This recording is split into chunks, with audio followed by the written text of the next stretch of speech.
As we count down to 2 minutes after, again, I want to welcome everyone to the Elevate Town Hall meeting. I'm Jack Blanchard, Associate Provost for Enterprise Resource Planning. I'll be your host this afternoon. I want to start off with a couple of housekeeping announcements. First, transcription is enabled for closed captioning, and as a result, the presentation will be recorded. Second, I want to note you should be using the QA feature to submit questions. At the end of my presentation, about 30 minutes in, we'll wrap up my presentation and we'll open it up for question and answer. So anytime during my presentation, you can submit a question through that QA feature. So please do that. I want to start off by welcoming everyone. We have students, staff, and faculty attending these town hall meetings. We also have all of our partners from different institutions who are involved in Elevate represented in the town hall today. So I want to welcome everyone from not only the University of Maryland College Park, but the University of Maryland Eastern Shore, the University of Maryland Center for Environmental Science, and the University of Maryland System Office. All of us are embarking on this journey together, and so welcome. We'll start off by walking you through our agenda for this afternoon. I'll begin with an introduction. What is the problem that we're addressing with the enterprise systems? And then I'll talk about the solution to that and the Workday platform that's been selected. I'll summarize how we're going to get this multi-year project done. And I'll summarize where are we in terms of the roadmap for this project. Where have we been, where are we now, and what's coming in front of us. And then I'll conclude by talking about who's involved in terms of leadership of this project. And again, about 30 minutes in, that's when I'll wrap up and we'll have opportunity for question and answer. Again, submit through the QA any questions that you have. We will capture those and address questions that we've received at the very end. We'll allow about 10 to 15 minutes for question and answer discussion. And then we will wrap up no later than 10 minutes to the hour. I know that all of you have meetings, classes to get to, so we will finish on time. And with that, I want to talk about the Elevate project and what it is that we hope to achieve. And as Provost Rice has noted, as a leading research university, we need state-of-the-art systems to keep up with our complex and changing needs. Elevate will ensure that we can modernize our processes to support our core mission to provide excellent teaching, research, and service. And so what is the problem that we're trying to fix? Our problem is that we have an obsolete enterprise resource planning system that can no longer meet the complex needs of a flagship research university. So what is an ERP? For those of you who may not be familiar with this, essentially, what I'm referring to are the backbone computing systems to the university and our partners that allow us just to get our day-to-day work done. If you look at those three red circles, the three-legged stool of the ERP system, we have a student information system. So when students log in and register for courses or get a transcript, they're using student information systems as part of that. The university receiving money through tuition payments or paying their bills or using our financial systems, Koali Finance, for those of you familiar with that. And then human resources. This is where we log in and do our timesheets if you're logging into PHR, or you're logging into ePERP if you're part of recruitment and hiring of faculty or staff. These systems, again, allow us to do our day-to-day work. The problem is that they are outdated and they are beyond their functional lives. This creates a number of problems. These systems, ideally, should be integrated and communicating with one another. Instead, these are disconnected and fragmented systems where the data in each of these systems are in silos. That raises questions about the accuracy of data across these different systems. And it creates burdens for our staff and faculty where they need to log into 3, 4, or more systems to try to get their work done during the course of the day. And because these systems are outdated, it's very hard for us to try to improve them. or to try to update them. A lot of times, either we can't do that at all, and I'll talk a little bit more about that, or it takes us years to do that. All of these problems have been accumulating for a number of years, and how we got here has taken a while, but we're embracing this issue and we are solving it. But a good example of the extent of our problems with the enterprise system is our current student information system here at College Park. This system is decades old. This is written in a programming language from the Eisenhower era. Stop and think. Do you use any technology that has software that is 30 years old? Well, our student information system is exactly that. Now, COBOL is a powerful programming language. The problem is that no one learns it anymore. If you ask any of our undergraduates who are in computer science, they don't learn COBOL. So the problem is that as we lose staff to retirement who maintain these systems, we're losing the knowledge on how to program this system. And this becomes a difficulty. As we adopt new policies in the university, those policies need to be implemented with changes to the student information system, whether those are policies about grading or policies about diversity and being able to self-identify with regard to your gender. Those policies we have difficulty implementing in the student system because it is so obsolete and it's so difficult for us to change. And again, when changes need to happen, it often takes us years to do that. So for all of these reasons, we need to update our enterprise systems. And I'm going to play you a brief video that summarizes the Elevate program and includes a discussion from our President Pines. At the University of Maryland, we believe that fearless ideas can solve our world's biggest challenges, but it requires the right tools to bring fearless ideas to life. Introducing Elevate, a multi-year project to transform the systems that power everyday operations across the University of Maryland and other partners within the University System of Maryland, making more time for the innovative teaching, research, and service that inspire fearless ideas. Human resource management, university finance systems, and student services will be streamlined into a single cloud-based platform, simplifying daily routines and creating a better user experience for students, faculty, and staff. The Elevate program will help us collaborate in new and innovative ways, match the excellence we deliver in the classroom, and create a foundation that will adapt and evolve as we grow. This new platform will enhance transparency, data security, and privacy. Elevate will be implementing Workday, a global provider of enterprise systems that serves the world's leading companies, universities, and institutions. Together with Huron Consulting Group, Elevate will engage the entire user community to ensure Workday supports the complex work of a leading research university. Join us as we embark on this multi-year project. Learn more and stay connected at elevate.umd.edu.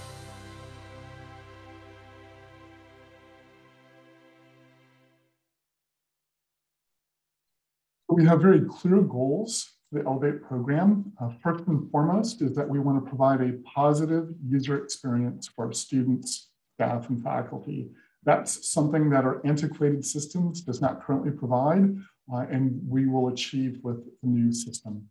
We want to make the university and our partners more efficient and effective through simplified and streamlined key business processes. I want to emphasize this point. Often when we talk about these kinds of implementations, people focus on the technology. This does involve new technology, but it's not simply a technology project. This is a project that allows us to rethink the way we do our work on campus. The way we do our work currently is not because that's the best way to do it. It's often constrained by and dictated by the old technology that we're using. So what we want to do is look at the new platform, the modern platform that we'll be adopting, and really leverage that platform to rethink our processes, make them more efficient, make them more user-friendly. So this is very much about transforming the way we do our work on campus and in our partner institutions. We want to allow the university and our partner institutions to accurately collect, report, and analyze data that are important for decision-making. We want to ensure data security and privacy and meet all regulatory, compliance, and accreditation needs. And finally, we want to ensure that our ERP systems are reliable and can be easily maintained and updated. And so talking about our selected solution, we will be migrating to Workday. That's the new platform we'll be using.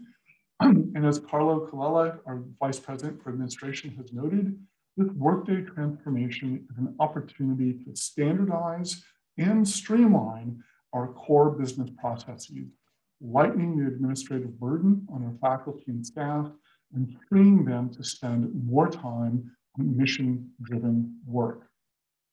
So as you saw in the video, and as I just noted, we've selected Workday as the new platform. Workday is a cloud-based solution. And as you can see here, it's available, accessible across multiple platforms. Whether you're walking around campus and you need to use your smartphone to access your course schedule or enroll, or using your tablet, your notebook, or your desktop computer, that's the beauty of using a modern solution. This will look familiar to all of you who use web-based services in your personal banking or with Google Suite. It may also look familiar to you if you're employed by the state of Maryland. Workday is used by the state of Maryland for employee benefits. So I just logged in recently to employee benefits for open enrollment. And you can see this is what Workday looks like. Now, the state system will be separate from our university solution, but I just wanted to show you that Workday is already being used by the state, and many of us find this much easier to use than the old system. The Workday transformation will provide a number of benefits to us, and I'll start moving from left to right. The first benefit is something I touched on, a single data source within a single system. Our current systems are using siloed data in finance and HR and student, and we're logging into multiple systems to try to get our work done. And oftentimes we're trying to cut and paste and copy data from one silo to the other, and we're not always sure what is the single source of truth. Here, we will have a single data source, and we will all know that that's the accurate, authoritative source of information. And because it's a single system, that will simplify things for everyone. Come in, log into your work in the morning, and now with one platform, you'll be able to address the majority of your needs throughout the workday, rather than logging into all the systems that we now have to do. This will also simplify things like learning and training. Learning the new system will be easier because now, instead of learning multiple systems, you're focusing on Workday and adopting that. The other benefits are regular updates. I noted that with our current systems, we either are updating things measured by years, or we can't update them at all. In the student system, it is so problematic. Oftentimes, we're just concerned about trying to update it because of the fragility of the system and the outdated software that we have of it. So that's an issue because we are unable to implement improvements. We're unable to even address new policies that we might adopt at the university. With Workday, we get regular updates that come out twice annually. And these updates are informed by a community of users. So right now there are over 30 Research One universities that use Workday. They're all part of a Workday community, and they can submit requests for new options, new functionality that they'd like to see in Workday. Workday takes up those recommendations and then adds those to their roadmap. And so every year you're getting new improvements, new advancements on a regular basis. And so it's continually evolving and continually improving. We'll have enhanced security because of the integrations of the system, because of it being one platform. Sharing information amongst users is going to be a lot easier, and communicating amongst users will be a lot easier. When we do need to connect to other computing systems, we'll have streamlined integrations. There'll also be dynamic reporting. Workday has very powerful reporting analytic features built into it and delivered as part of its functionality. So when administrators, leaders, and others need to pull data and get reports to make decisions, that will be facilitated by those capabilities. We'll have simplified training, not only because we just have to train people on one major platform, but also Workday has a learning platform that we can track, for example, other learning requirements and certification requirements that employees have within Workday and connect out to other training platforms. There's a lot of certification and training that we need to be responsible for here on our campuses. Workday will help us do that more efficiently and effectively. As I mentioned before, Workday is available through mobile access, and then we'll also have multilingual support. As Greg Oler, our VP for Finance and Chief Financial Officer, has noted, Workday will provide the university with best-in-class financial reporting platform that will enable improved planning, budgeting, and analysis of financial resources. Another benefit of Workday is all the things that it will replace. And I pointed out the major systems that will replace: Quality Finance, PHR, ePERP, the Student Information System by the fall of 2026. But we've done an inventory of all the other systems that we use across our campuses to try to get our work done. And so far, we've identified 30 other systems that are being used that will be able to be retired and turned off, because that functionality that's addressed by these other systems will all be satisfied with Workday. So again, Workday will give us one platform, one solution, and we'll be able to retire all these other systems that people have been learning and trying to get training on, that we've been trying to maintain, and it will simplify the work that we have to do and give us lots of advantages. As Jeff Hollingsworth, our VP and Chief Information Officer, moving to Workday will consolidate many separate administrative systems into one. Faculty and staff will only have to learn to use one system, and administrators will have one place to look to find the data that they need. So incredible advantages in coming on to Workday. Now, we are not alone in dealing with these issues of an aging legacy computer enterprise system and needing to modernize that system. A lot of higher education institutions are making the same transition. And all the universities that you see listed here have adopted Workday, and all of them have gone live on Workday for a variety of different functions. This has provided a number of benefits for us. One, in selecting Workday, it was important for us that we select a system that had extensive experience and success in other Research One universities, including research universities that are as large and complex as ours, like the Ohio State University or Iowa State University. The other benefit of this experience with Workday is that we're learning from these other institutions that have gone before us. These other institutions have done implementations, and therefore they have lessons learned that they're sharing with us, and that wisdom is helping ensure that we're going to be successful. I'd point out that Iowa State is an interesting case. They're like us in many ways, and in one particular feature, they use Quality Finance. So we've been consulting with them, and as I'll talk more about, our implementation partner, Huron, was involved and led that implementation for Iowa State. And so that expertise that we'll be gaining is a real benefit. So how will we get all of this done? This is a partnership. As I noted, we have the four institutions you see listed here: College Park, Eastern Shore, Center for Environmental Science, and the University of Maryland System Main Office. All of us are currently using PHR. All of us are using Quality Finance. So we will all collaborate together and make this migration over to Workday together. Now, we don't do this alone. We also have extensive technical consulting to make sure that we're going to be successful doing this. And Huron is our implementation partner. As I noted, Huron brings with them extensive experience with other R1 institutions and Workday, and most directly, Iowa State, they did the implementation there, and they had a successful implementation for HCM and finance on time, on schedule. And interestingly, a lot of the members of that team have come over and are now working with us on the Elevate project. North Island is a quality assurance firm, and what they do is serve as a third party that evaluates what we're doing, how we're doing it, and they help identify for us any concerns that they're seeing, any risks that might be coming up, and help us mitigate against those risks so that we can stay on schedule. Finally, we do this with extensive collaboration with Workday.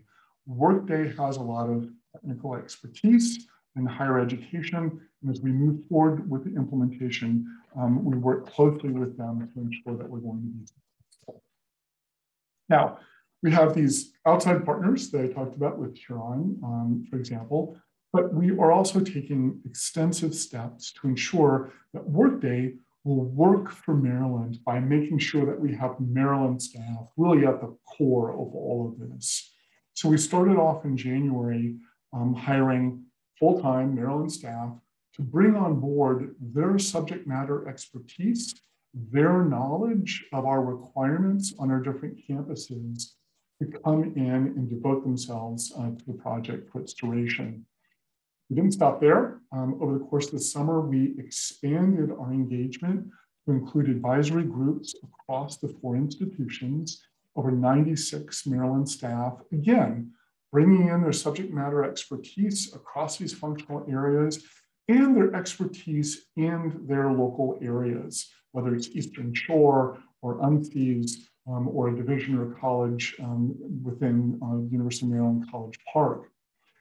And I'll talk about the role of these advisory groups in just a moment.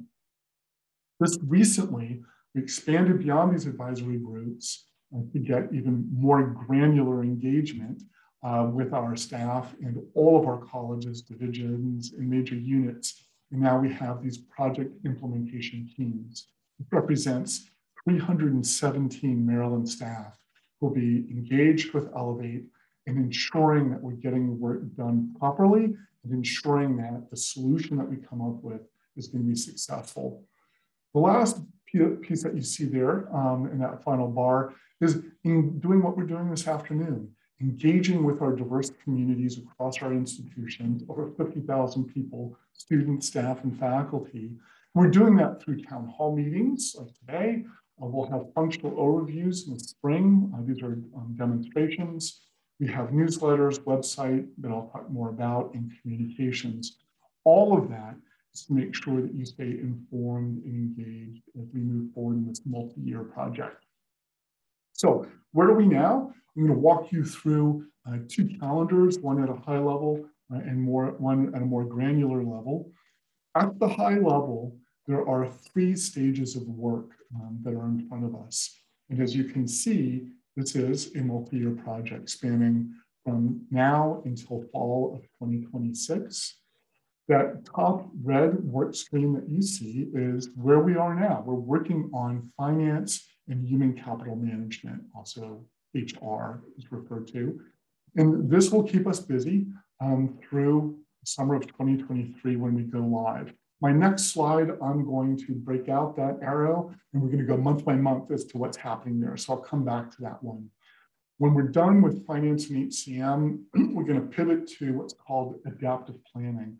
This is simply a budgeting tool in Workday. Some of you will never touch this. For those of you who do budget planning, this will be an important tool and give us a lot of advantages over what we currently use. That will take us 6 months and we'll go live January 2024. Now, the student system, with that blue work stream that you see at the bottom, we'll start working on student in 2023. It is a heavy lift. And again, it is a multi-year process. And that will ultimately be done and will go live in fall of 2026. So student is so important to us, and it is. It's one of our highest priorities. Why does it come in the last stage? That's simply because of the technical requirement that student needs to have finance and HCM built out as a foundation before we can start then adding student on top of that. So It's just simply a matter of the technical requirements that we're starting with finance and HCM, and we are moving as quickly as we can to get the student going because we all know that that's important. So I'm now going to expand out what you see in that red work stream. So this is HCM, finance, and adaptive planning month by month. And you can see that on the far left, we started in January. And the plan phase was, as the name implies, we were planning. We recruited and hired our 40+ full-time staff members onto Elevate. We started work with our implementation partner, and we started training those individuals and also understanding the scope and details of the project. Over the course of the summer, and that just ended this last week in October, we were in the architect phase. And one way to think about architect is, as the name implies, when you're constructing a new building, you need plans. How is this going to be done? What is it going to look like? And that's what we were doing in architect. So going back to the advisory groups I was mentioning before, those advisory group members came in with our core Elevate team. We started designing future state processes. Again, I said that this is a new technology, but that new technology is allowing us to change the processes that we follow.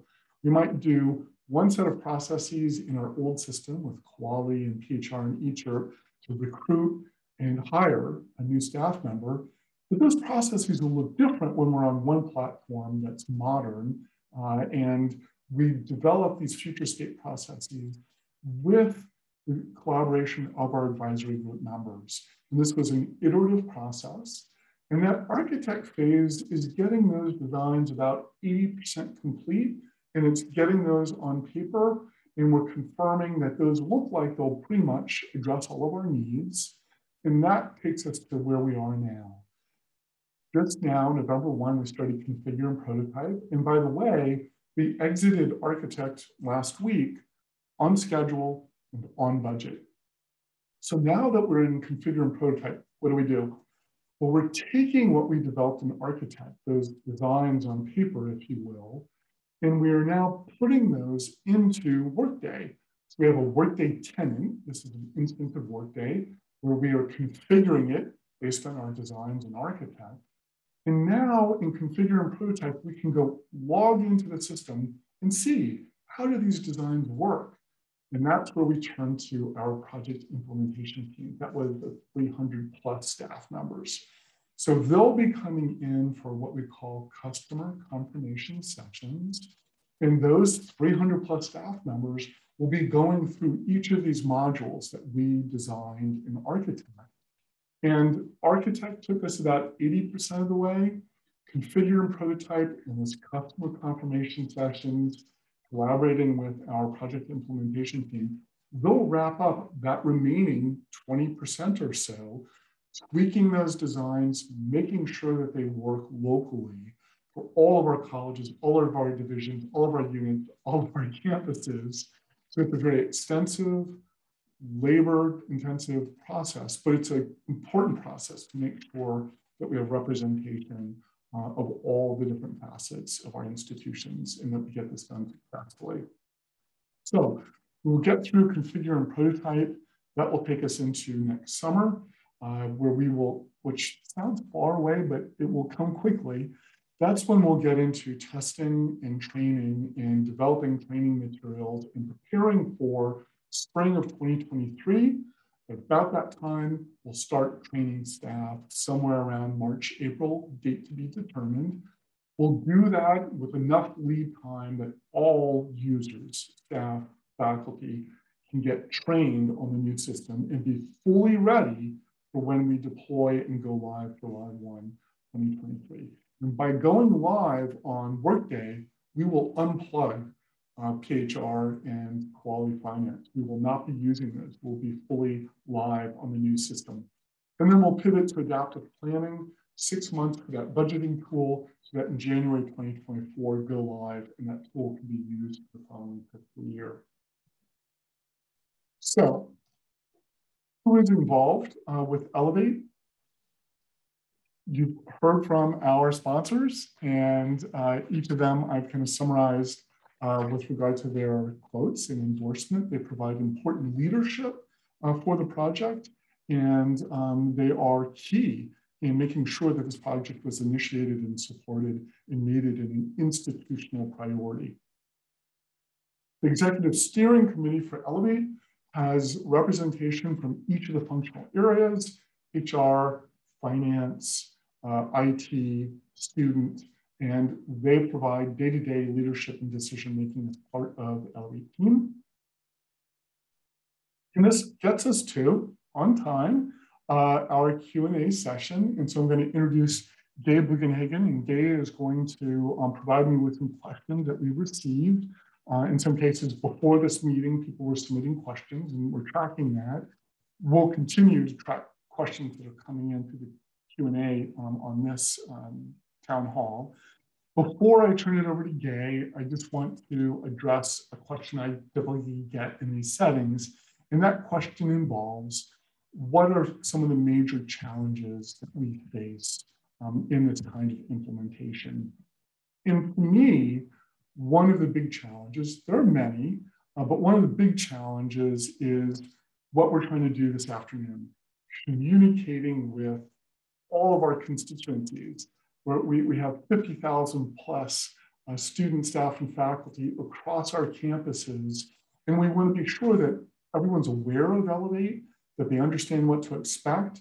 We're engaging hundreds of staff to participate. So communication is important. And we do that in a variety of different ways to keep you connected. And I just want to end on this slide. We have our website. Please, if you haven't visited that, do. I know websites, sometimes you think there's not going to be a good source of information. We really have invested a lot in this, and we constantly update it to give you the latest information. There's a good list of frequently asked questions, by the way, and we continue to update those. Our newsletter that you see is available through the website, or you can subscribe to it directly to receive it.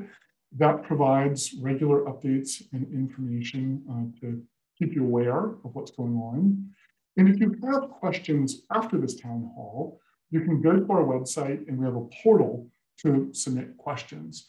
We monitor that, so it won't go into the ether and disappear. We'll have a real person read it. And then if it's a technical question and we need expertise to address it, we'll pull someone in from the Elevate team who understands that topic and make sure we get you the information that you need. So I'm going to stop there, and I'm going to catch my breath, and I'm going to turn it over to Gay for questions. Great. Thank you, Jack. As he noted, we've received a long list of questions from attendees.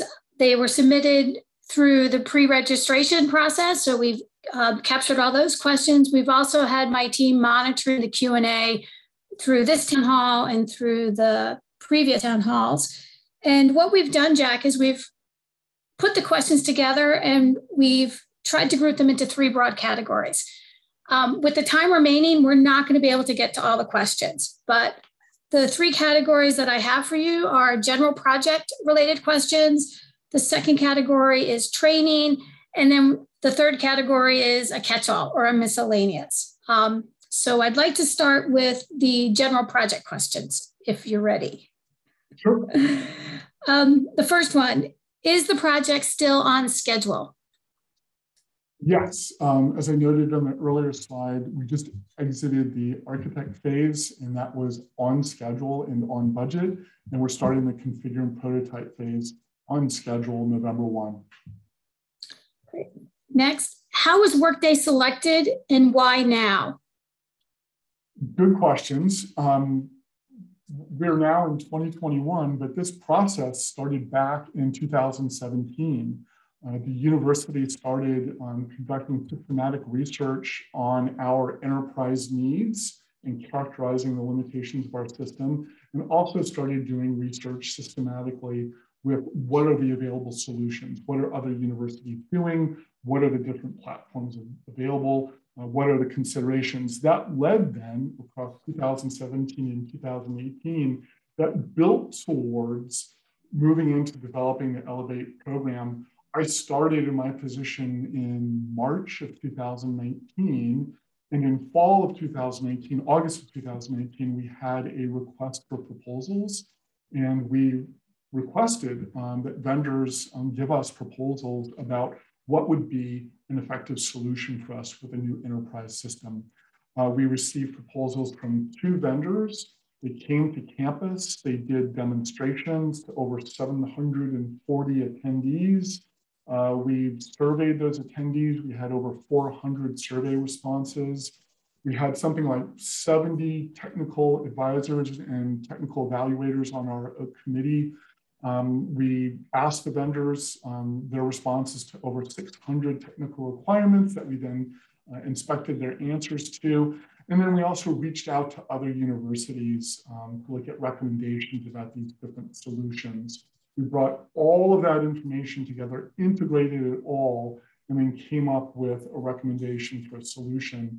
And in February of 2020, we announced the selection of Workday. So a lot went into ultimately making a very competitive decision about Workday. The other question that you asked is why now? Because it needs to be done now. This has been a long-standing issue. Our systems have been outdated for a while. It was back in 2017 that then the systematic process was kicked off with our new CIO, Jeff Hollingsworth, initiated this with the leadership on campus from the provost in support of our president.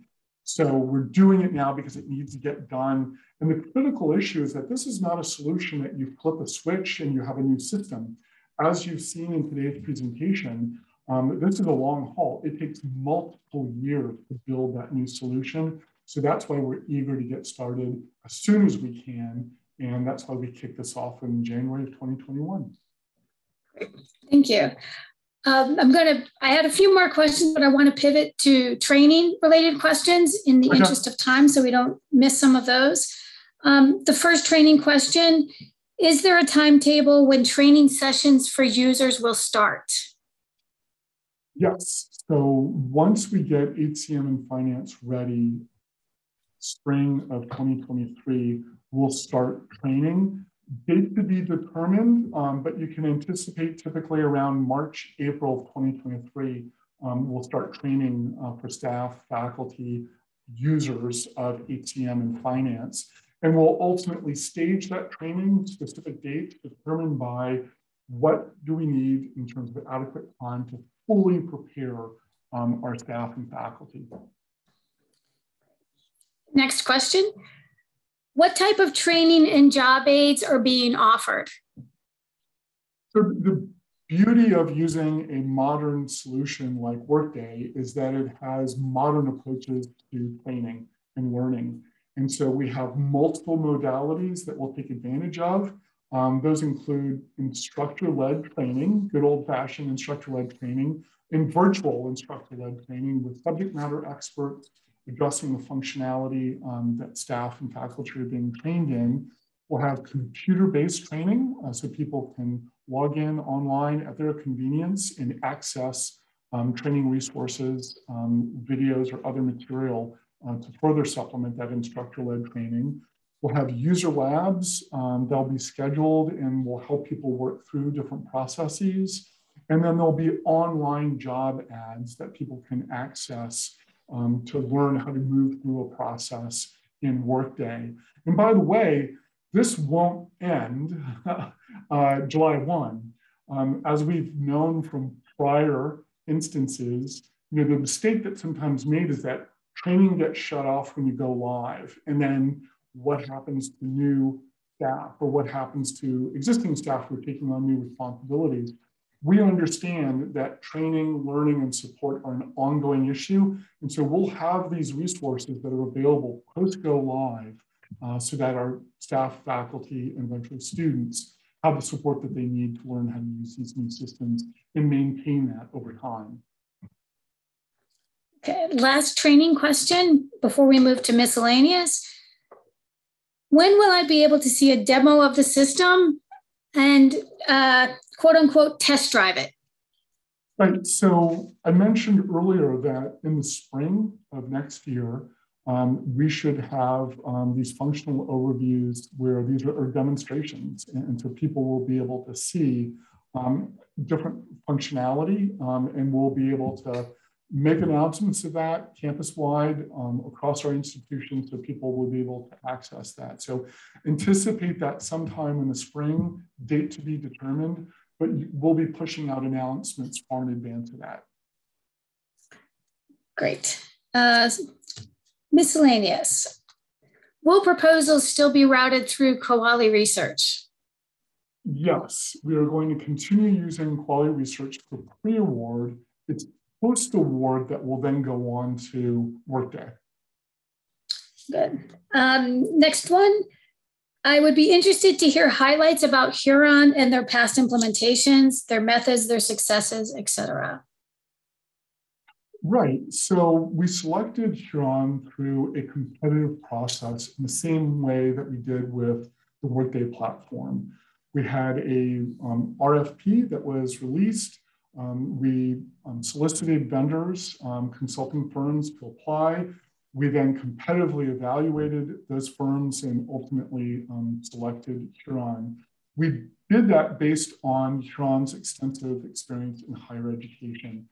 We've done something like 700 or more implementations with over 100, 110 R1 institutions across different technological platforms, whether that's Salesforce, Workday, Adaptive Planning, Quality Coeus. Huron has their own research suite. But what was especially important to us was Huron's technical expertise and experience in higher education with Workday, because that's what we're implementing. So they have experience with 7 other R1 institutions. And as I noted, they had the successful implementation that they led at Iowa State. And we were very fortunate that the team members from Huron who led that implementation, many of them came over to the Elevate team for the Maryland project. So we're benefiting directly from their experiences having done a successful implementation with an institution that's very much like ours. Great. We only have a couple minutes left, so I have one last question. This is a question that was asked at one of our prior town halls, but I thought it was an excellent one, so I'm bringing it forward. What happens next for those of us that want to know more about the program? Well, what happens next is, I think, what this slide says. Stay connected with us. If you're on the advisory committees or on the PIT crews, you're going to stay connected. And by the way, I meant to say this earlier. I really want to give a shout out to all of those individuals who have participated on the advisory groups or getting ready to participate on the project implementation team, or served as subject matter experts coming into the Elevate team to help us answer questions. Your time is precious. You are all incredibly busy, and we are absolutely grateful for you engaging with us and participating and contributing. Your presence, your knowledge, your wisdom is going to allow us to be successful. We know it creates a burden on you, and we, again, appreciate and thank you for that. For those of you who are not on PIT crews or advisory committees or haven't been a subject matter expert coming in, you can stay connected by visiting our website, subscribing to our newsletter, asking us questions. Locally, you can ask your supervisor, who's your local PIT team member? Because the PIT teams, PIT crews not only bring information to us and help us understand what their needs are so we can address them, but those PIT crews are also intended to take information from the Elevate team and share that with their constituency. So a PIT crew for a college, whether it's engineering or BSOS, they're responsible for sharing that information throughout their college, all their departments. So if you're not sure who your PIT crew is, you're in a college or a division, ask your supervisor how that's being handled and connect with them to be sure that you're learning about what's going on through them. But these resources that you see in front of you are a great way for you to have your ear to the ground and continue to follow what we're doing and what's up next. Great. Thank you, Jack. That was the last question that we had time for today. I do want to follow up with the attendees and just let you know that we have been capturing all the questions from the pre-submitted questions that were done through your registration or the questions that we've captured now through the Q&A feature of this webinar. We'll be reaching out individually to those folks that asked a question, that provided their name and their email. If a question came in from an anonymous person, we will be posting those on the website under our FAQ. So look to that as a source of an answer to your question. The other thing I wanted to note is we will be putting a recording of a town hall session up on the website so you can go back and reference it in the future, learn more about it, share it with folks that were not able to attend today. So lastly, on behalf of Jack, myself, and the entire Elevate project team, I want to thank everyone for attending today, and we look forward to your future participation in upcoming Elevate events. So thank you very much. Thanks so much.